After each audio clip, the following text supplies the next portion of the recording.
Bismillahirrahmanirrahim. Assalamualaikum warahmatullahi wabarakatuh. Alhamdulillahirabbil alamin. Halo pemirsa.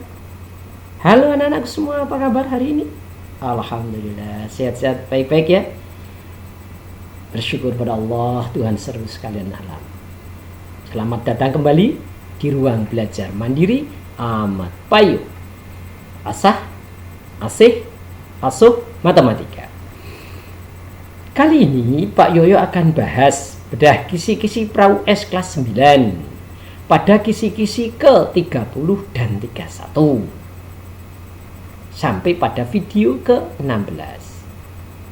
Bagi pemirsa yang baru berkunjung di Ahmad Payo, silahkan tonton video-video sebelumnya. Oke, baik. Tonton, simak dengan runtut sampai selesai, jangan skip ya, biar tahu runtut cara mengerjakannya. Baik, mari kita langsung saja. Bismillahirrahmanirrahim. Video kali ini Pak Yoyo bahas dua kisi-kisi. Satu, sisi yang ke-30, siswa dapat menentukan luas belah ketupat jika salah satu diagonalnya dan kelilingnya diketahui. Perhatikan contoh berikut. Luas belah ketupat yang panjang salah satu diagonalnya 10 cm dan kelilingnya 52 cm. Siswa dapat menentukan luas belah ketupat tersebut dalam satuan cm persegi. Ini bentuk soal menjodohkan. Oke, untuk menjawab seperti ini, buat sketsa dulu. Masih ingat ya cara membuat sketsa belah ketupat? Oke, bagus, seperti ini. Misalkan belah ketupat A, B, C, D. Diagonalnya AC dan BD. Ini harus tegak lurus. Oke, setelah itu kita lihat unsur yang diketahui.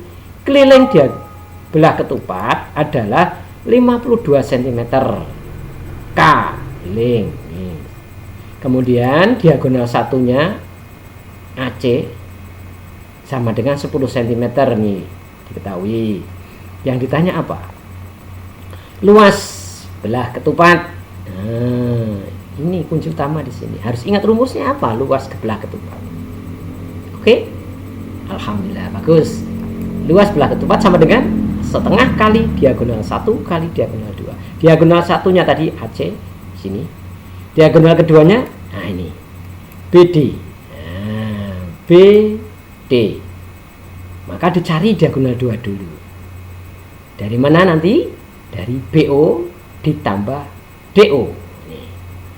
Oke, mari kita selesaikan. Jadi yang diketahui keliling. Nah, keliling belah ketupat terdiri dari 4S. 4S sama dengan 52. Berarti S sama dengan 4-nya untuk bagi. 52 dibagi 4. Hasilnya Guts 13. Di sini letaknya 13. Sisi miring pada segitiga BOC. Sini sisinya pada sisi belah ketupat. Oke, kita mencari OC. Setengah dari diagonal 1 AC. Nah, berarti setengah dari 10. 10-nya dibagi 2, 5. Nah, ketemunya di sini. Ini 5. Dex, ini 5. OC sama dengan OA. Nah, sekarang mencari BD. Untuk mencari BD, perhatikan segitiga O B, C, siku-siku di O, maka berlaku teorema Pitagoras. Untuk mencari BO, BO kuadrat, sisi siku-siku, berarti sisi miringnya 13 dikurangi siku yang lain. Nah, berarti BC kuadrat dikurangi OC kuadrat. BC ini kuadratkan dikurangi OC ini. Oke, berarti 13 kuadrat dikurangi 5 kuadrat. Oke, 13 kuadrat 169, 13 kali 13 169 kurangi 5 kuadrat 25. Dari mana? Bagus, 5 kali 5. Sekarang dikurangi 169 kurangi 25 144. Itu BO kuadrat, ada kuadratnya. BO saja berarti kuadrat hilang jadi bentuk akar. Akar dari 144 12. Kenapa? 12 kali 12 hasilnya 144.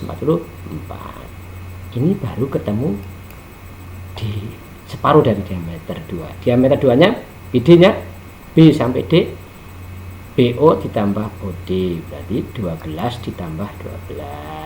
Nah, setelah ketemu diameter 2, baru cari luas belah ketupat yang sama dengan setengah kali diagonal 1 kali diagonal 2. Setengah kali diagonal 1-nya 10, diagonalnya 2-nya 24. 24-nya dibagi 2, 12. 12 kali 10, 120. Jadi, luas belah ketupat adalah 120 cm persegi. Angka 120, lihat dalam pilihan ganda. Dalam menjodohkan huruf apa? 120 huruf apa? Baru kita pilih, kita tulis dalam lembar jawab. Oke.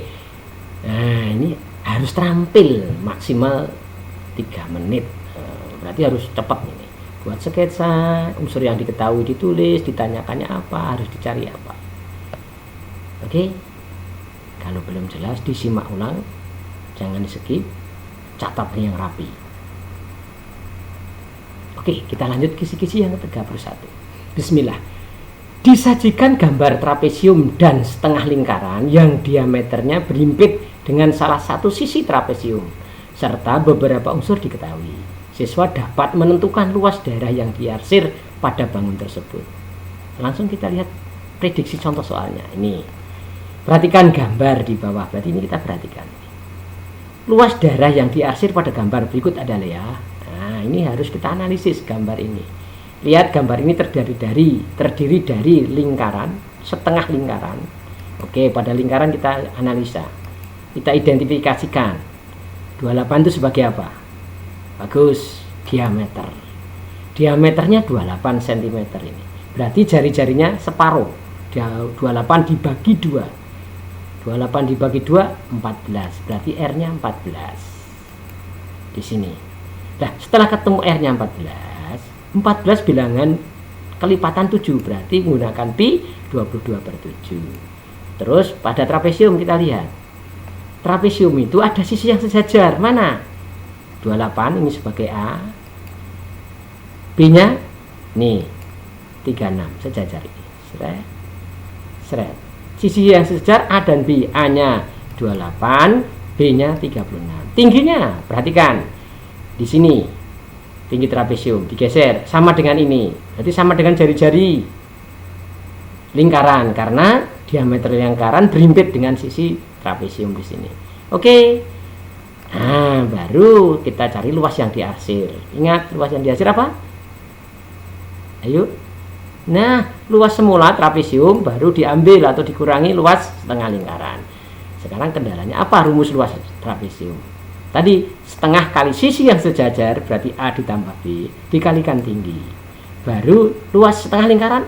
Setengah dari luas lingkaran tuh pi R kuadrat. Nah, setelah ini rumus ingat, ditulis, kemudian unsur yang diketahui dimasukkan. Setengah tetap, A diganti 28, B diganti 36, T tinggi trapesium 14. Setengah tulis, P diganti 22/7, R kuadrat, R-nya double, berarti 14 kali 14. Terus ini 14-nya dibagi 2, coret. 14 bagi 2, hasilnya 7, tulis di sini. Terus 28 ditambah 36, hasilnya di sini ditulis 64 kali 7. Ya, di sini 14-nya dibagi 2 dan 7. 2 kali 7 itu 14, berarti 14 dengan 14 dicoret ini. Berarti hasilnya tinggal 22 kali 14. Kita hitung biasa. 64 kali 7. Coret-coretan ya, 448. 22 kali 14.